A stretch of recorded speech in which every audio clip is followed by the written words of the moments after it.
Oops. Sorry about that. Two things on a side note.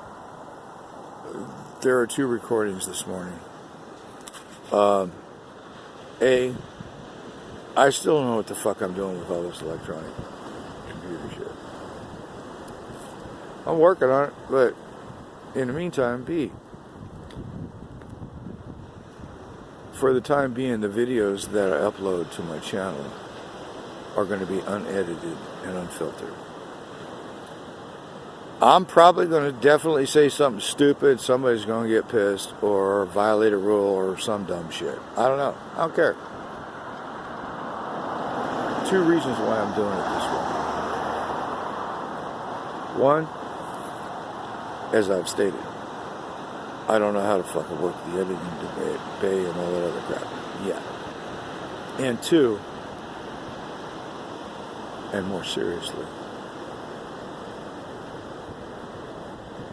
whoever does pay attention to what the fuck I might be saying, for whatever reason, stupid amusement, whatever. For the time being, I want to make it absolutely clear that what I say in whatever particular video is not edited and not filtered and not cleaned up. The reason is it's too easy for people to go back and clean their shit up after they make a lie. One of the first hard rules I learned for myself when I got serious about painting, and I'll get back to that story because that one there changed the course of my life. Again. The rule. Know when to stop on the work. Know when to say, okay, there's nothing else I can do right now. And when you get to that point, have the strength to sign the painting or the work, the piece, whatever. The key is what happens next. Once you sign it, you can't touch it. You can't go back anymore and fix it after you sign it. Hands off. That's the hardest thing, because as an artist who taught himself in prison how to paint,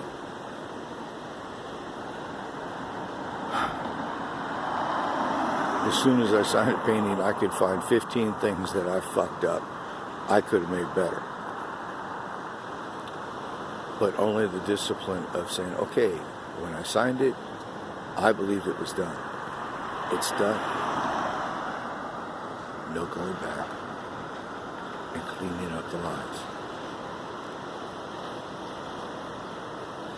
So that's how the videos are going to proceed for the moment. What you do and what I do, because you must remember, I first and foremost are making these videos for myself, to talk with myself. Anything that happens above and beyond that is icing on the cake.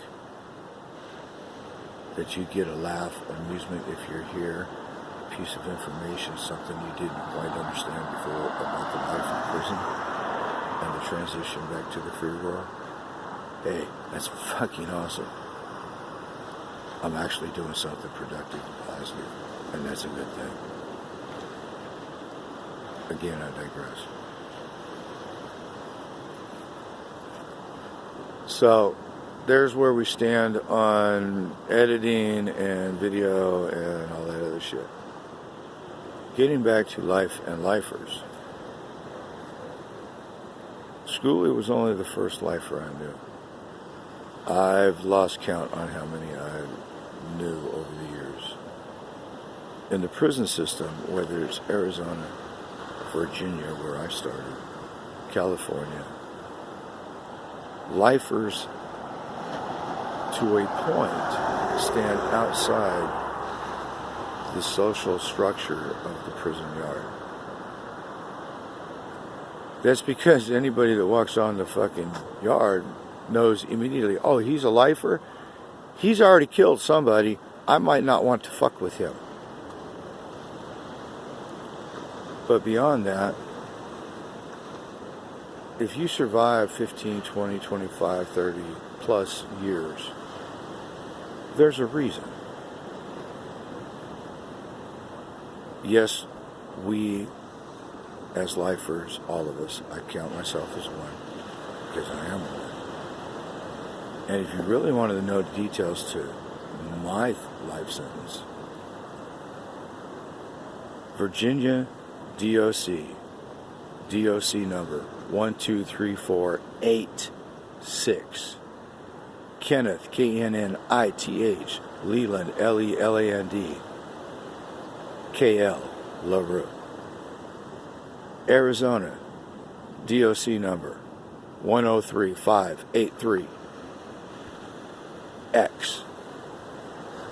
The X stands for Interstate Trade Transfer, excuse me. Freedom of Information Act and all that, it's all there. You want to find out if I'm legit, if I'm for real about being a lifer and surviving 38 years? There it is. All that being said. All that being said.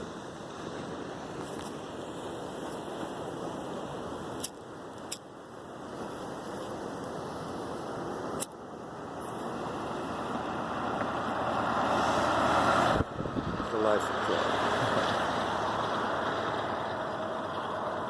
What's really interesting about the lifers is how we manage to stay alive despite everything. There's a movie. Can't remember the name of it right now. Shawshank Redemption. That's the name.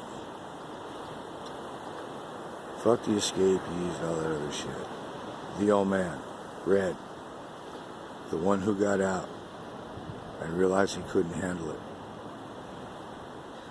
And his whole legacy was to carve on that fucking beam above the ceiling, whatever.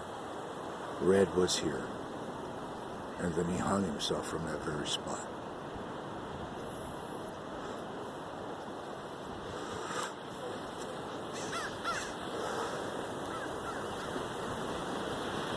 How Red stayed alive all those years in prison? Anger. Controlled, focused anger. When Bruce Banner told Captain America the secret to how he turned into the Hulk, I'm always angry. Hi. Welcome to Always Angry. I'm still learning about that. I have what is referred to as a flash temper. I can go from 0 to 1,000 hours in a heartbeat. It's also how I survived the first 8 years of my life sentence. I didn't have the muscle mass. I was 5'11", 160 pounds, maybe, if I was wet. And my hips were wider around than my chest. I was skinnier than fuck. So, yeah. I didn't have the muscle mass. Man, motherfuckers there 250 plus, pumping iron every day, blah, blah, blah, all that. She's looking for victims. The only thing I had going for me was I was a little bit smarter then. And couldn't find out a lot faster. But the key to my survival was this. No, not the joint. That came in later. Crazyville. The key to my surviving the first 10 years of my sentence was crazy though. And having enough situational awareness to be able to pull the trigger and go to Crazyville faster than anybody else. I could tell many stories of all the time somebody thought they were going to fucking go crazy, and I just beat them to crazy. Don't misunderstand. I'm not a fucking warrior. I'm not a badass. In a lot of ways, you could call me, when it comes to violence, a fucking coward. I really am. I really am. I do not like violence. But as was found out on multiple occasions throughout my life, I am not an individual that you can push into a corner and then try to step on repeatedly.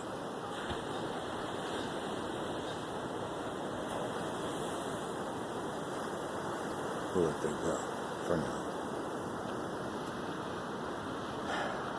Back to anger.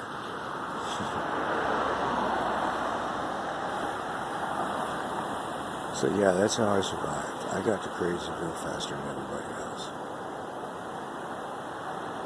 And then finally I got around to lifting weights and getting some size. So I went from 160 pounds, 5'11", when I went into prison. When I walked out, I was 248 pounds, and I wasn't all fat. The philosophy of get ready, be ready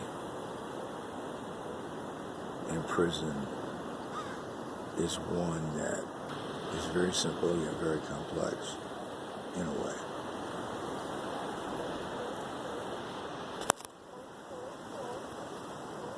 You wake up every day, you don't know if that's the day you're going to die, if you got to fight for your fucking life. You better be ready, because it could come now or the next now.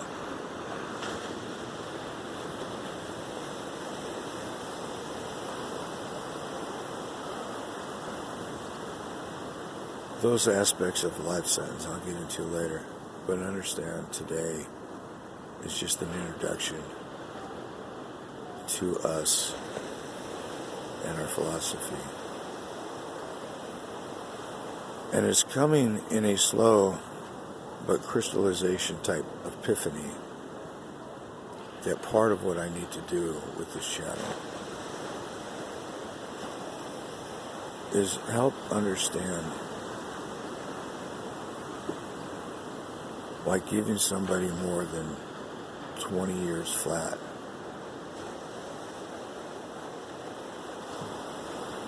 doesn't do what you think it does. I have to remember the numbers, but there's an evolution through the years that a convict or an inmate goes through. Kind of like the anger, acceptance, or anger, denial, acceptance, and all that other shit. Only this is different. You go so many years of a haze, even though you know you have a life sentence and you're going to spend the rest of your life in prison.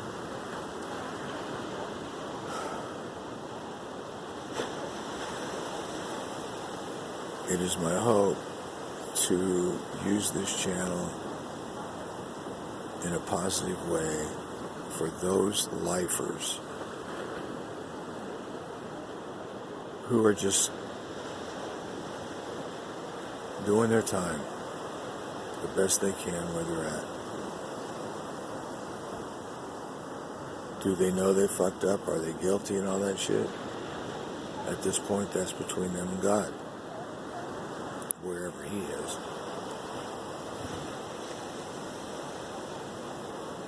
I got sidetracked again, and it's almost time to wrap this up for today.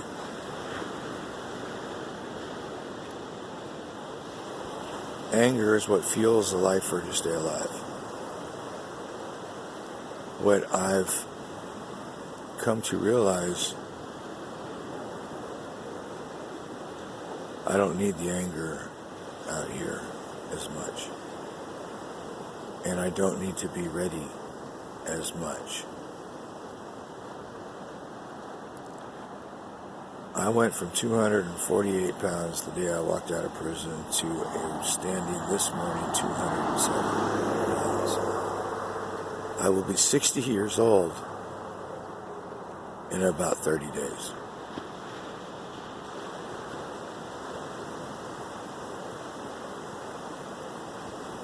I've said before, I don't know where this is going. But some things are starting to coalesce in my mind. And one of the things I do want to express and talk about are those lifers. Men and women who were sentenced to life sentences for one reason or another. It does not matter. I will, in the near future, talk about some of these guys. Some of them are pretty fucking characters. There's a couple in particular, Billy and Shep. Billy fell in 1967. Shep fell in 1969.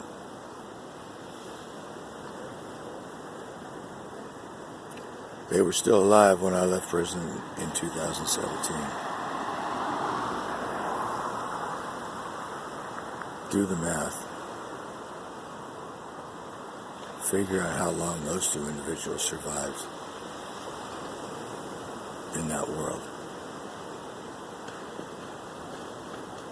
What Discovery Channel and the National Geographic film are not what's really happening in the prison systems. It's one small, dramatic drama to cause fear and misinformation.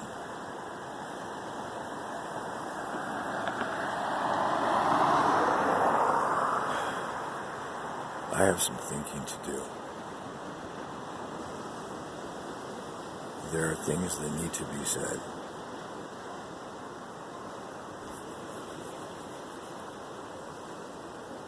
And remembered.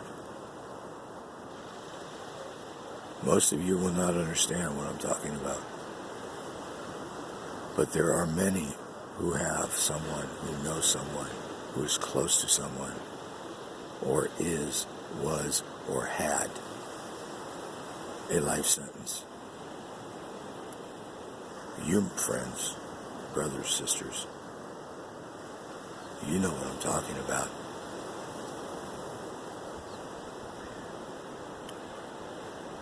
They diagnosed me with PTSD and all other bullshit, and that's all true. But in the 4 years I've been free, has anyone seriously made an attempt to sit down and have a real conversation with me? No. So as I survived 38 years, I figured it out for myself. As for the last 4 years and the continuation. Now that I've finally figured out a few things about technology,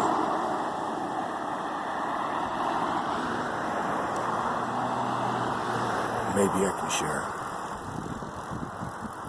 Maybe I can help somebody. Just one person would be enough.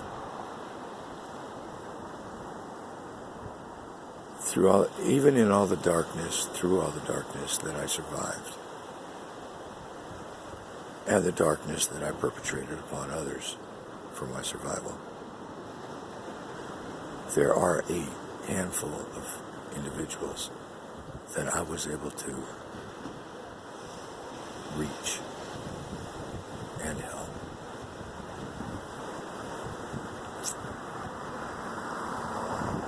That was kind of a cool thing to do.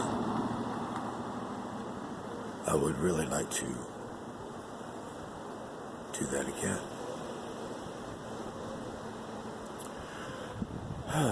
Anyway, we're not murderous fucking scum, all of us. Some are, actually. I know some of them too.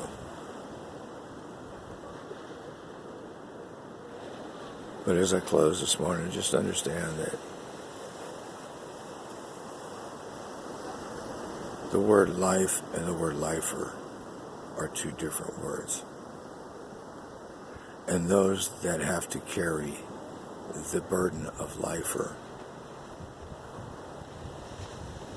those that have survived the ongoing fire that produces a lifer.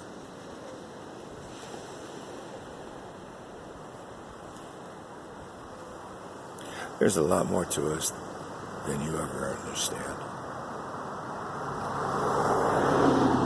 But I hope to be able to clarify a few things in the near future. Aside from that, briefly, and part of the reason why I even found my channel, S&K Mini Motorsports, my sister Sandy and myself. I have to get some videos edited on our backyard. S&K is rocking and rolling, building and churning. So this channel will not all be about dark, gloom, life, or prison shit. No contraire. We're going to share a lot of craziness. Because S&K Mini Motorsports and the members of this particular club, all three of us survived fires like you people will never understand. I am 60 years old next month. My sister is 53. My nephew is 32. We can't work because of disability. But we're doing more than just marking time. And that's what Mini Motorsports is about. Despite the pandemic and all the other craziness on our soil right now, we have a little world of our own in our backyard. And I will soon upload the first of those videos. For today, got to finish my joint, finish my ride, find out what kind of craziness is happening in the shit show. Have a good day.